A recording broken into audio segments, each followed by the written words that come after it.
Chapitre 2.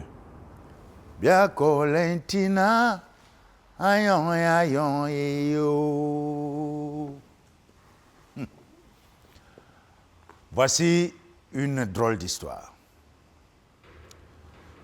1885. Un gang dangereux d'Européens belliqueux met sur pied un plan concerté et planifié pour s'approprier l'Afrique, comme dirait le professeur Koumandoumbé.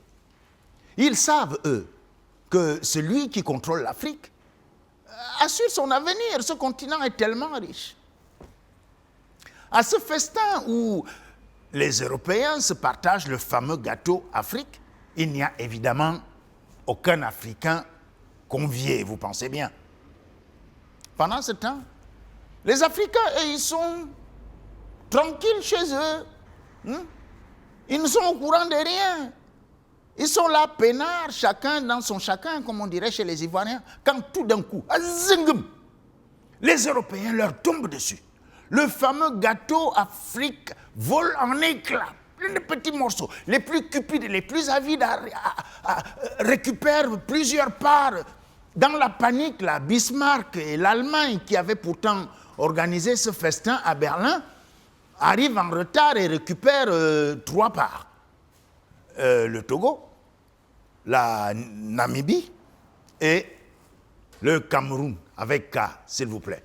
Ah, Cameroun. Encore un nom étrange que nos ancêtres n'ont pas donné. On m'a raconté que ça aurait été les Portugais qui auraient donné ce nom. Un peu comme si nous, on allait nommer les Portugais chez eux. Enfin, le délire commence comme ça un jour. Un navire portugais arrive dans l'estuaire du Vouri. C'est la période des Mbeatoi, une variété de crevettes qu'on trouve dans ce fleuve. Du pont du navire, un marin portugais, à la vue des crevettes, s'exclame « Rio dos Camaroes !» Entendez, rivière de crevettes. Je vous assure, vous ne mesurerez jamais les conséquences de cette exclamation. Pourtant, 4 siècles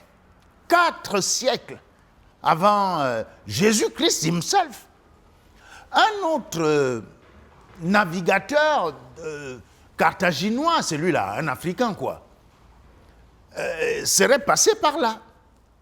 Mais lui, ses yeux ne se seraient pas focalisés sur les crevettes, non. Il aurait levé la tête et aurait aperçu l'imposant mont Fako, nommé mont Cameroun aujourd'hui, et il se serait écrié « Le char des dieux ». Je ne sais pas si vous vous rendez compte, si vous réalisez la dégringolade. Nous allons donc passer du rang de descendants des dieux, du char des dieux, à celui de vulgaires crevettes que n'importe quel Européen peut venir pêcher allègrement comme ça. Ils nous sont tous passés dessus. Les Portugais, les Espagnols, les Français, les Anglais. Enfin bref, pour aller vite, on va maintenant vers la fin du 19e siècle. On croit avoir touché le fond. Oh que non! Le début du 20e siècle va nous révéler un double fond encore plus profond, je vous assure.